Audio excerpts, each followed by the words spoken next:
گفتم که میام آقایی گفتم که میام با سفر خوب هستی تیجی نه سلامت خوبه پیر که اختیه بخدا بابی ما مسجد اومد ادم تا بخدا برای همین بابا جان همین خزی خبیدم که گفتم برم اگر بر تا قرطه باشم برم گفتم یه خبر شد السلام عليكم مسيح تيجي سوزي صديقة تنجي شحن نواتش شحن نوات او دريجه في قدامك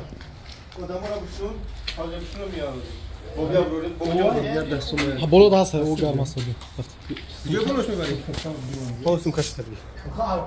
سلام دوستان عزیز خداوند حفظتون کنه ما الحمدلله صحت سلامتیم در حقیقت اول رشیده بود ماشین خودمون نبود یک برادر بود که خودش در سری رول شدگی بود خوابش برد برای 6 ساعت 4 شب بود درست یاد متریال برای مسجد گرفته بودیم خلاصه برای همه در راه اومدیم خوابش برد های زدیم یا گردن دریافته بود پا دریافته بود الحمدلله سازیم یک بار دیگه بخش از شخصایی که غم خوردن زنگ زدن برداشتن نتونستم برای که خیست من 1000 و چند تا بود بالنسخ رفتیم الحمدلله همه ساز خاک گذشت همش گذشت الحمدلله رحمت برای همه غمخوریتون برای دستگیریتون برای دوستاریتون مردم سربلند تاجیکستان مردم برادران خواهران 100% شکر پروردگار امروز قرار داریم در سملنسک اوبلاست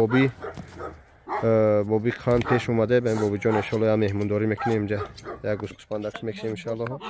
ان شاء الله خیر دعاگو باشه خدا حفظتون کنه پروردگار همه ما را برای راست هدایت کنه رحمت خدا بخشیده سگا هاو دارن من باید ویدیو را در آرامی میکردم خیر که پرشلوس هم یک کدن خدا حفظتون کنه السلام علیکم و رحمت الله تعالی و برکاته